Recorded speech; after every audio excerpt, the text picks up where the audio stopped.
இன்றைக்கான வீடியோ தாங்க வந்திருக்கு. வீடியோ வந்து சூப்பராக இருந்துச்சு அப்படி தான் சொல்லணும். யாருக்குமே வெளியில் சொல்லாமல் வந்து நம்ம ஆண்டாள் இருக்காங்கல்ல, அவங்களுக்கு வந்து ஒரு பயங்கரமான கனவு இருந்துச்சு. அந்த கனவு வந்து நம்ம அழகர் தெரிஞ்சுக்கிட்டு அதை வந்து நிறைவேற்ற போகிறாரு அப்படி தாங்க சொல்லணும். அதெல்லாம் பார்க்குறவங்க சேனலை மட்டும் மறக்காமல் லைக் அண்ட் சப்ஸ்கிரைப் மட்டும் பண்ணிடுங்க. ஃபஸ்ட்டு எடுத்தோடனே நம்ம அழகர் இருக்கார்ல, அழகர் வந்து மாடியில் உட்காந்துக்கிட்டு ஃபீல் பண்ணிக்கிட்டு இருக்காரு. ஆல்ரெடி வந்து அவங்க லவ்வர் வந்து அவரை விட்டு பிரிஞ்சு போகிறேன்னு சொல்லிட்டாங்கல்ல, அதனால் ஃபீல் பண்ணிக்கிட்டு இருக்காரு. அந்த இடத்துக்கு வந்து நம்ம பாரதி வந்து வராங்க. ஏங்க நாங்கள் உங்ககிட்ட கொஞ்சம் தனியாக பேசணும் அப்படிங்கிற மாதிரி சொல்கிறாங்க. சொல்லுங்கள் என்ன விஷயம் அப்படிங்கிற மாதிரி சொன்னோன்னே, என்னங்க உங்கள் ஃப்ரெண்டு இப்படி பண்ணிக்கிட்டு இருக்காங்க, அவங்களுக்கு என்ன வேணும்னு கேளுங்க. எனக்கும் என் வாழ்க்கை இங்கே பாதிச்சது, என்னோட லவ்வர் என்னை விட்டுட்டு போயிட்டா, இப்போ நான் என்ன பண்ணுறேன்னு தெரில, டக்குன்னு ஒரு முடிவு எடுத்துட்டு அவகிட்ட போய் நான் பேசணுங்க அப்படிங்கிற மாதிரி சொல்கிறாங்க. என்னங்க பேச சொல்கிறீங்க, உங்களால் அவளோட வாழ்க்கை எப்படி நிற்கிது, இப்போ உங்களோட வாழ்க்கை எப்படி நிற்கிது, நான் என்னங்க பண்ணுறது, நீங்கள் 2 பேரும் சேர்ந்து வாழ்கிறதாங்க கரெக்டாக இருக்கும் அப்படிங்கிற மாதிரி சொல்கிறாங்க. இல்லைங்க அதெல்லாம் சரியாக வராது, அவங்கள பார்த்தீங்கல்ல உங்கள் ஃப்ரெண்டை என்கிட்ட பழி வாங்குறதுக்கே என்னை பழி வாங்குறதுக்கு ஒரே குறிக்கோளோடு இருக்காங்க, அவங்க கூட எப்படிங்க சேர்ந்து வாழ முடியும், அதெல்லாம் சரியாக வராதுங்க. உங்கள் ஊரில் எல்லாத்தையும் கூப்பிடுங்க, 4 பேர் பெரிய மனுஷன் இருப்பாங்களே அவங்கள கூப்பிடுங்க, எங்கள் வீட்டிலேருந்து வர சொல்கிறேன், இவங்க அம்மா அப்பா கிட்ட எல்லாத்தையுமே நம்ம பேசிடுவோம், இதோட பிரிஞ்சிடுவாங்க அப்படிங்கிற மாதிரி சொல்லிட்டு இருக்காங்க. இல்லைங்க அவள் ரொம்ப வெக்ஸ் ஆகி போயிருக்கா, அவளுக்கு ரொம்ப நாளாக ஒரு கனவு இருந்துச்சு, அந்த கனவு வந்து இப்போ அவரை கட்டிக்க போகிறேன்னு சொன்ன மாப்பிள்ளை தான் நான் வந்து நிறைவேற்றுறேன்னு சொல்லியிருந்தாரு, அதனால தான் அவள் கல்யாணத்துக்கே ஒத்துக்கிட்டா, கடைசியில் பார்த்தா அந்த கல்யாணம் நின்று போச்சு, அதனால் அவள் ரொம்ப வெக்ஸ் ஆகிட்டா அப்படிங்கிற மாதிரி சொல்கிறாங்க. அது என்ன கனவுங்க சொல்லுங்கள், நானும் அதை நிறைவேற்றுறேன் அப்படிங்கிற மாதிரி சொல்கிறாங்க. டக்குன்னு அந்த இடத்துல வந்து ஆண்டாள் வந்துடுறாங்க. ஏய் பாரதி இவங்கிட்ட என்ன பேச்சு வாணி அப்படிங்கிற மாதிரி சொல்கிறாங்க. இல்லை இருடி வாரேன் அப்படிங்கிற மாதிரி சொன்னோன்னே, அதான் நான் தான் கூப்பிட்றேன்ல உடனே கிளம்பி வா அப்படின்னு சொல்லிட்டு பாரதி அந்த இடத்துலேருந்து ஆண்டாள் கூப்பிட்டு போயிடுறாங்க. அடுத்த சீனில் பார்த்துக்கிட்டோம்னா நம்ம பாரதி தமிழ் கட்டில் உட்காந்துருக்காங்க. அந்த இடத்துக்கு வந்து நம்ம ஆண்டாள் வந்து ஒரு அப்ளிகேஷன் ஃபார்ம் கொண்டு வராங்க. இந்தா தமிழ் அப்ளிகேஷன் ஃபார்ம் அப்படிங்கிற மாதிரி சொல்லிட்டு கொடுக்காங்க. எதுக்கு அப்படின்னு கேட்டோடனே, நீ ஸ்கூல் படிக்கணும்ல, உனக்கு ஸ்கூலில் சேர்க்கணும்ல அப்படிங்கிற மாதிரி சொல்கிறாங்க. உடனே நம்ம பாரதி வந்து சொல்கிறாங்க, அதெல்லாம் எதுக்கு வேண்டாம், நாங்கள் இங்கே இருக்க போகிறதே எத்தனை நாள் தெரியல, அது எதுக்கு அப்படிங்கிற மாதிரி சொல்லிட்டு இருக்காங்க. என்னடி பாரதி இங்கே இருக்க போகிறேன்னு சொல்லிட்டு கடைசியில் இப்போ என்னை விட்டுட்டு போறியா, நீ என்னை விட்டுட்டு போனால் அவ்வளோதாண்டி அப்படிங்கிற மாதிரி சொல்கிறாங்க. சரி கவலைப்படாத, நான் உன் கூட தான் இருப்பேன், உன்னை விட்டு நான் எங்கேயும் போக மாட்டேன் அப்படிங்கிற மாதிரி சொல்லிட்டு இருக்கிற மாதிரி காட்டுறாங்க.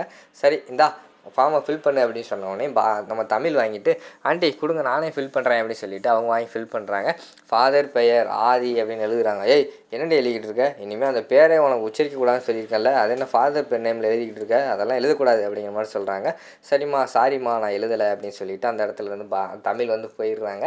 அதுக்கடுத்து வந்து நம்ம இவங்க இருக்காங்கல்ல, ஆண்டாள் வந்து சொல்கிறாங்க, ஏய் எதுக்குடி சின்ன பிள்ளை மேலே கோவப்படுற, அவள் வந்து இப்போ நான் இவ்வளோ நாளாக அப்பா அப்பான்னு கூப்பிட்டுட்டா அதனால் எழுதியிருப்பா, அது மட்டும் இல்லாமல் அவள் அப்பாங்க பேரில் வந்து இவ்வளோ பிரச்சனை நடந்த பிறகும் அப்பான்னு சொல்லிவிட்டு ஆதி ஞாபகம் வச்சுருக்கானா, அவர் வந்து அப்பாவுக்கும் மேலே ஏதோ பண்ணியிருக்காருடி அவளுக்கு, அதனால் வந்து நீ இந்த விஷயத்தை திருப்பி கொஞ்சம் யோசிச்சுப்பாரு, அதான் நல்லாயிருக்கும் அப்படிங்கிற மாதிரி சொல்கிறாங்க. எந்த விஷயத்திட்ட யோசிச்சு பார்த்து என் மனசே மறத்து போச்சு, இனிமேல் வந்து அதை பற்றி நான் யோசிச்சே பார்க்க மாட்டேன் அப்படிங்கிற மாதிரி சொல்கிறாங்க. இல்லடி அவர் இந்த விஷயத்தை வந்து மறைச்சிருந்தாருன்னா முன்னாடியே உனக்கு தெரிஞ்சிருக்கும், இப்போ தெரிஞ்சிருக்குன்னா இவ்வளோ நாள் கழித்து தெரிஞ்சிருக்குன்னா அவருக்கு இந்த விஷயம் தெரிஞ்சிருக்காதுன்னு தான் நான் நினைக்கிறேன் அப்படிங்கிற மாதிரி சொல்லிகிட்டு இருக்காங்க. அதெல்லாம் கிடையாதுடி, எல்லாருமே கூட்டுக்கலவாணி தான், இனிமேல் அந்த விஷயத்தை பற்றி நீ பேசாத அப்படிங்கிற மாதிரி சொல்லிகிட்டு இருக்கிற மாதிரி காட்டுறாங்க. சரிடி உன்னோட விருப்பம், நான் எதுவும் பேசலை அப்படின்னு சொல்லிட்டு ஆண்டாள் வந்து போயிடுறாங்க. அடுத்த சீனில் வந்து ஆண்டாள் வந்து ரூமுக்குள்ளே இருக்காங்க. அப்போ வந்து விறுவிறுன்னு கோவத்தில் வராங்க, நம்ம அழகர் வராங்க. ஏய் உனக்கு என்ன தாண்டி பிரச்சனை, வீட்டில் வாடி பேசி நம்ம 2 பேர் பிரிஞ்சிடுவோம் அப்படிங்கிற மாதிரி சொல்கிறாங்க. என்னது பிரியறதுக்கு அவனை நான் கல்யாணம் பண்ணேன், அவனை பழி வாங்குறதுக்கு தான் கல்யாணம் பண்ணேன் அப்படிங்கிற மாதிரி சொல்கிறாங்க. உனக்கு ஏதாவது ஆசை இருக்குன்னு சொன்னாங்களே, அது என்ன ஆசைன்னு சொல்லிடி நானாக நிறைவேற்றுறேன் அப்படிங்கிற மாதிரி சொல்கிறாங்க. உன்னால் நிறைவேற்ற முடியுமா அப்படிங்கிற மாதிரி ஆண்டாள் கேட்குறாங்க. முடியுதோ முடியலையோ நான் நிறைவேற்ற ட்ரை பண்ணுறேன் அப்படிங்கிற மாதிரி சொல்கிறாங்க. அதெல்லாம் முடியாது, இருந்தாலும் உனக்கு சொல்கிறேன் பாரு அப்படின்னு சொல்லிட்டு விறுவிறுன்னு வீட்டுக்கு சலாப்பில் இருந்து ஒரு பெட்டி மாதிரி இருக்குது, தகர பெட்டி, அந்த பெட்டி எடுத்து டம்முன்னு போடுறாங்க. அதுலேருந்து பார்த்தா மெடலெல்லாம் சிதறி விழுகிற மாதிரி காட்டுறாங்க. அந்த சத்தத்தை கேட்டு அவங்க தங்கச்சி பவித்ரா இருக்காங்கல்ல, அவங்க வந்துடுறாங்க. அக்கா என்னக்கா அப்படிங்கிற மாதிரி சொல்லிட்டு வந்து பார்க்காங்க. அப்போ வந்து சொல்கிறாங்க, பாத்தியா இவ்வளோ மெடல் வந்து நான் ஒரு பெரிய கபடி பிளேயரு, நான் வந்து கபடி பிளேயர் பெரிய இன்டர்நேஷ்னல் டீமில் வந்து கபடி விளாடணும்னு சொல்லி தான் நான் வந்து என்னோடய ஆசை இருந்துச்சு, அதனால தான் எனக்கு நிறைய பார்த்த மாப்பிள்ளையை வந்து இதுக்கு தடையாக இருப்பாங்களோன்னு சொல்லிட்டு வேண்டாம்னு சொல்லிக்கிட்டு இருந்தேன். ஆனால் இந்த கடைசியாக வந்த மாப்பிள்ளை வந்து பிடி வாத்தியார், அவர் வந்து எனக்கு வந்து நீ கண்டிப்பாக வந்து நேஷ்னல் டீமில் செலக்ட் ஆக நான் உனக்கு ஹெல்ப் பண்ணுறேன் அப்படின்னு சொன்னார், அதனால தான் நான் வந்து கல்யாணத்துக்கே ஒத்துக்கிட்டேன். அப்படி நான் ஒத்துக்கிட்ட பிறகு நீ வந்து இப்படி கல்யாணத்தை நிப்பாட்டிட்ட, இனிமேல் நான் எப்படி கபடி பிளேயர் ஆவேன் அப்படிங்கிற மாதிரி சொல்லிட்டு இருக்காங்க. அந்த நேரத்தில் வந்து அங்கிட்டு இருந்து பார்த்தா நம்ம ஆண்டாளோட அம்மா அப்பா வர்ற மாதிரி காட்டுறாங்க.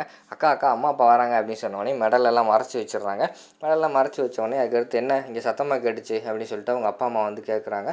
ஒன்றும் இல்லையே நான் பத்திரத்தை தேடிக்கிட்டு இருந்தேன் அப்படிங்கிற மாதிரி சொல்கிறாங்க.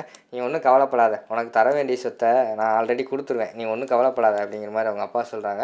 அதெல்லாம் உங்கள் சொத்தெல்லாம் எனக்கு தேவையில்லை, நான் தேர்ந்தது வேறு பத்திரம் அப்படிங்கிற மாதிரி சொல்லிட்டு மூஞ்சில் அடித்த மாதிரி நம்ம ஆண்டாள் ஆண்டாள் சொல்கிறாங்க. என்னமோ அப்படின்னு சொல்லிட்டு அந்த இடத்துலேருந்து போயிடுறாங்க. அடுத்து வந்து நம்ம ஆண்டாளும் போயின பிறகு இவர் வந்து அந்த மெடலை வச்சே யோசிச்சுக்கிட்டு இருக்காரு. எப்படியாவது வந்து கண்டிப்பாக நம்ம வந்து ஆண்டாளை வந்து கபடி பிளேயர் ஆக்கணும் அப்படின்னு சொல்லிட்டு அழகர் யோசிச்சுக்கிட்டு இருக்கிற மாதிரி காட்டுறாங்க. சரி பாரதி கிட்ட பேசணும்னு சொல்லிட்டு பாரதி வந்து அந்த இடத்துல வராங்க. என்னங்க சாப்பிட வராமல் இவ்வளோ நேரம் என்ன பண்ணிக்கிட்டு இருக்கீங்க அப்படிங்கிற மாதிரி கேட்டவொடனே, இல்லைங்க நான் வந்து ஆண்டாளை வந்து கபடி பிளேயர் ஆக்கணும், அவங்களோட ஆசையை நிறைவேற்ற நினைக்கேன். நீங்கள் அந்த மாப்பிள்ளை எங்கே இருக்காருன்னு சொல்லுங்கள், அவர் காலில் கையிலையாவது விழுந்து நடந்த விஷயம் என்ன அப்படின்னு நான் அவர்கிட்ட எடுத்து சொல்லிவிட்டு கண்டிப்பாக அவங்க 2 பேரும் சேர்த்து வச்சா கண்டிப்பாக அவங்க வந்து கபடி பிளேயர் ஆயிடுவா அப்படிங்கிற மாதிரி சொல்கிறாங்க. இல்லைங்க ஆல்ரெடி வந்து அந்த பையனுக்கு அவங்க அத்தை பையனோட நிச்சயம் பண்ணிட்டாங்க, இனிமேலாம் சேர்க்க முடியாது அப்படிங்கிற மாதிரி சொன்னோன்னே, என்னங்க இப்படி ஆகிப்போச்சு, சரி விடுங்க நானே அவங்கள வந்து கண்டிப்பாக கபடி பிளேயர் ஆக்க போகிறேன் அப்படிங்கிற மாதிரி சொல்லிகிட்டு இருக்காங்க. ஆல்ரெடி எனக்கு இங்கே பிரச்சனை, உங்களுக்கு பிரச்சனை, என் ஃப்ரெண்டுக்கு பிரச்சனை, எல்லாத்துக்குமே பிரச்சனை தாங்க அப்படிங்கிற மாதிரி சொல்லிகிட்டு இருக்காங்க. உங்கள் ஃப்ரெண்டுக்கு என்னங்க பிரச்சனை அப்படிங்கிற மாதிரி கேட்டவனையும், இல்லைங்க என் ஃப்ரெண்டு வந்து அவங்க ஒய்ஃபுக்கு தேடி இங்கே வந்திருக்கான், ஒய்ஃப் வேண்டான்னு சொல்லிட்டு வந்துட்டான், நானாக இருந்தால் கூட பின்னாடியெல்லாம் வரமாட்டேன், போனால் போடின்னு விட்டுருவேன், அவன் இவ்வளோ தூரம் தேடி வந்திருக்கான்னா கண்டிப்பாக அவன் மனசில் எவ்வளோ ஆசை இருந்திருக்கு, அவங்க மேலே எவ்வளோ பிரியம் வச்சுருக்கான் அப்படிங்கிற மாதிரி சொல்லிகிட்டு இருக்காங்க. உங்களுக்கெல்லாம் அதெல்லாம் தெரியுமா அப்படின்னு சொல்லிவிட்டு அந்த இடத்துல கோவப்பட்டுட்டு விறுவிறுன்னு பாரதி வந்து போயிடுறாங்க. எதுக்கு அவனை பற்றி பேசினா இவங்க கோவப்படுறாங்க அப்படின்னு சொல்லிட்டு அந்த இடத்துல அழகர் யோசிச்சுக்கிட்டு இருக்கிற மாதிரி காட்டுறாங்க. அதோட பார்த்தீங்கன்னா அந்த எபிசோடு ஃபஸ்ட் எபிசோடு வந்து முடிச்சிடுறாங்க.